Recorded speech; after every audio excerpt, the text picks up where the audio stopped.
তীব্র গরম, অস্বস্তিকর যে আবহাওয়া, সাধারণ মানুষ কিভাবে সুস্থ থাকবেন? সেই বিষয়ে আজকে কিছু আলোচনা আমরা করে নেব। আমরা সঙ্গে পেয়েছি বিশিষ্ট চিকিৎসক আ ড doctor Atanu Kundu, MD medicine. ওনার কাছ থেকে আমরা জেনে নেব সাধারণ মানুষের সুস্থতার চাবিকাঠি কি এই গরমে? দেখুন, ব্যাপারটা হচ্ছে এখন তো প্রচণ্ড গরম, তার সাথে ভীষণ ঘামও হচ্ছে, হিউমিড যাকে বলে আর কি। তো সুস্থ রাখার প্রথম ইয়েটাই হচ্ছে যে রোদে যতটা সম্ভব কম বেরোনো। হ্যাঁ, বাড়ির মধ্যে থাকা, ঠান্ডা জায়গায় থাকা, একটু জল শরীরের লিকুইড যেটা আমরা বলি আর কি, জলের পরিমাণটা একটু বাড়ানো, খাওয়া। আপাতত এইটুকুই আর কি, মানে রোদে যতটা সম্ভব অ্যাভয়েড করে চলুন এবং খাওয়া দাওয়ার বিষয়ে একটু নজর দিন, শরীরে জলের পরিমাণটা একটু বাড়ান। এটা হচ্ছে সোজা কথা, এইটুকু জিনিস করুন আপাতত। স্যার, সাধারণত এই গরমে তো হিট স্ট্রোক একটা দেখা দেয়। তো হিট স্ট্রোকের প্রাথমিক লক্ষণ এবং তার প্রাথমিক চিকিৎসা কিভাবে করা যাবে? মানে বাড়ির লোক কিভাবে চিকিৎসা করতে পারবে? দেখুন, এটা দুটো জিনিস আছে। এই এত গরমের থেকে দুটো জিনিস হয়, একটা হিট এক্সজশন আর একটা হিট স্ট্রোক। নর্মালি যেটা আমরা দেখি সেটা হচ্ছে হিট এক্সজশন, এটা স্ট্রোক নয়। দুটোর কি পার্থক্য আছে আমি জাস্ট সহজে বোঝানোর চেষ্টা করছি। হিট এক্সজশন হচ্ছে, মানে ধরো আমি অনেকক্ষণ ধরে রোদে আছি, হ্যাঁ, কোনো কাজ করছি বা কোনো জার্নি করছি রোদেতে।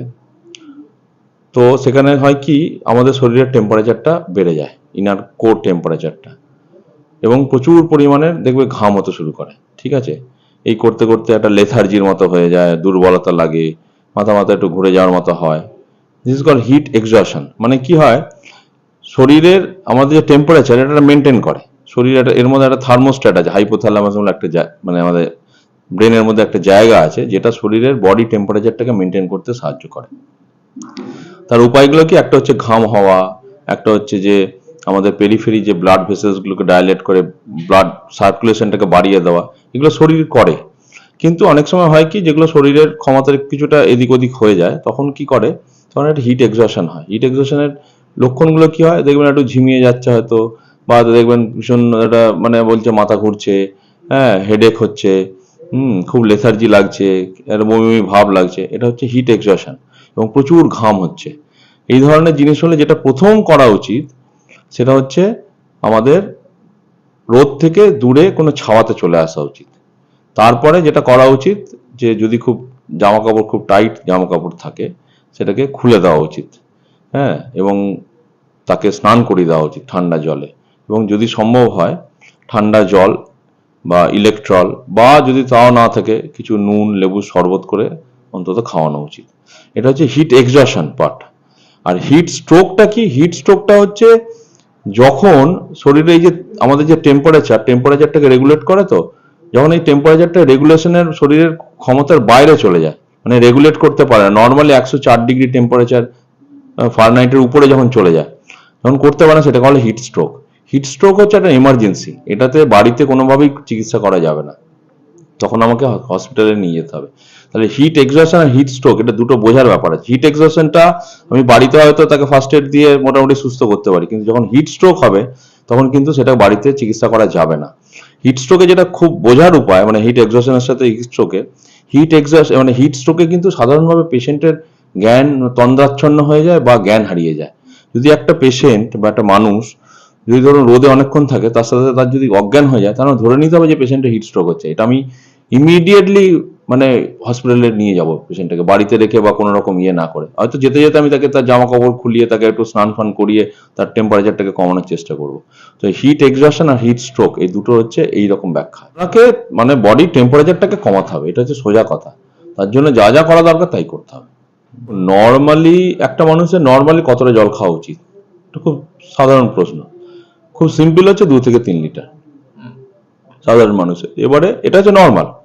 এবারে কি হয়, অনেক মানে মানুষের ক্ষেত্রে এগুলো ডিপেন্ড করে। ধরুন ধরুন কিডনি থাকে, যাদের হার্টের সমস্যা থাকে, তাদেরকে আমরা একটু জল কম খেতে বলি।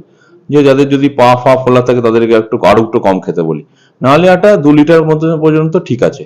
এবার ধরুন যাদের এই হিট, ধরুন অনেক সময় একটা হার্টের পেশেন্ট, ধরুন একটা বা কিডনির সমস্যা পেশেন্ট, তারা কিছু কিছু ওষুধ খায় যেগুলোতে শরীর থেকে জল বের করে দেয়, ডায়াবেটিক্স বলি আমরা আর কি। তো সেই সব ক্ষেত্রে আপনি যখন বাইরে বেরোবেন, ধরুন হয়তো ঘাম হলো টাম হলো, তখন কিন্তু আপনাকে জল কিন্তু খেতে হবে, মানে ফ্লুইড ইনটেক কিন্তু নিতে হবে। তো এইটা একটু কিন্তু বোঝার ব্যাপার আছে আর কি, মানে হঠাৎ খুব বেশিও ফ্লুইড দেওয়া যাবে না, কারণ তাতে তার আবার ফ্লুইড ওভারলোড হয়ে যাবে।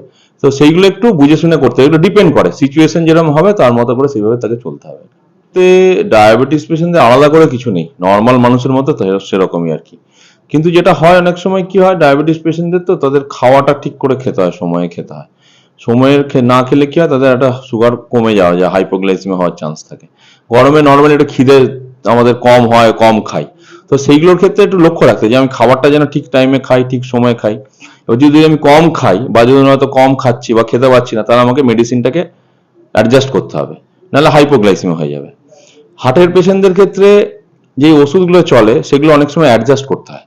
মানে ধরুন প্রেশারের ওষুধ খায় বা ডায়াবেটিক্স যেটা বললাম, শরীর থেকে জল যেটাকে বের করে দেয়, সেই ওষুধগুলোকে একটু অ্যাডজাস্ট করে নিতে হয় এই সময়টাতে, যখন ঘাম হচ্ছে প্রচুর, গরম প্রচুর, সেগুলো প্রেশার দেখে হোক বা তার কন্ডিশন দেখে কিছুটা অ্যাডজাস্ট করে নিতে হবে ওষুধগুলো।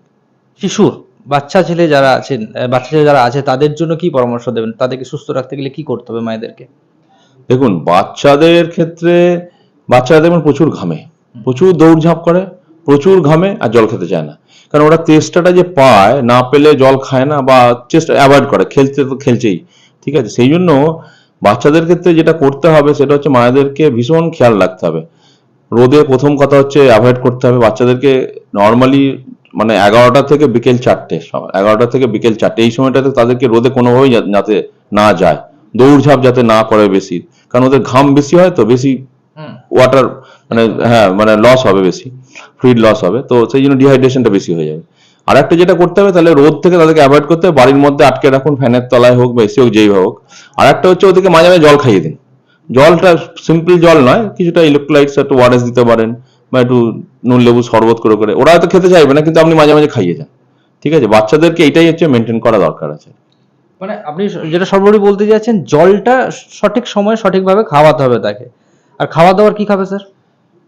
খাওয়া দাওয়ার মধ্যে দেখুন, আহ, খুব সিম্পল হচ্ছে, সহজে হজম করা যাবে সাধারণ খাবার, আমি যেটা খেয়ে হবে সেরকম খাবার খেতে হবে। জলের পরিমাণটা বাড়াতে হবে, শুধু জল নয়, আমরা কি খেতে পারি, ওআরএস খেতে পারি, হ্যাঁ, বা ধরুন নুন লেবু শরবত করে খেতে পারি, ডাবের জল খেতে পারি, বুঝতে পেরেছেন, দইয়ের শরবত, বাটার মিল্ক, এগুলো খেতে পারি, এগুলোর পরিমাণটা আমি বাড়াতে পারি এই সময়টাতে।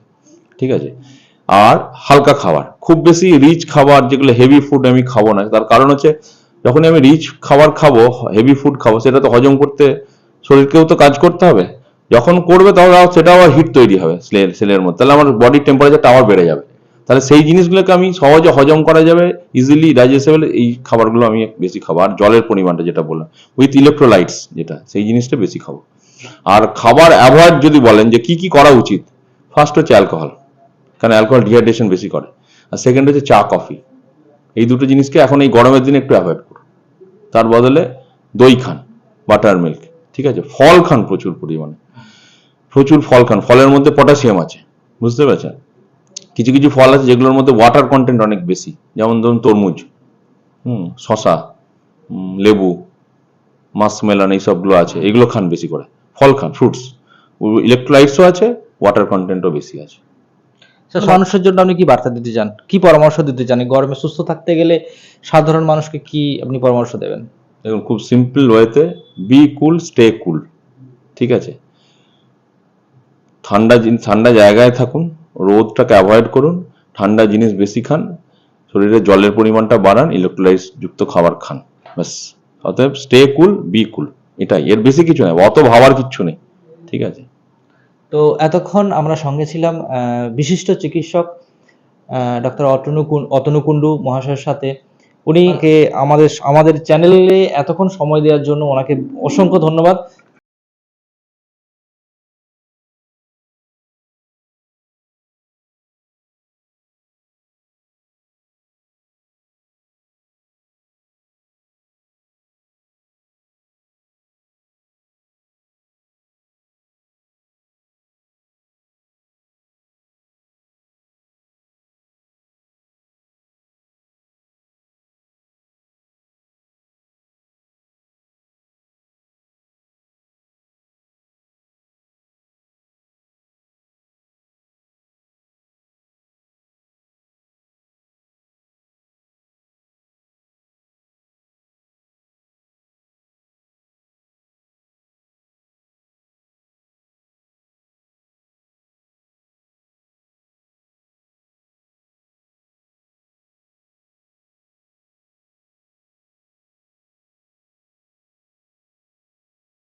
মায়া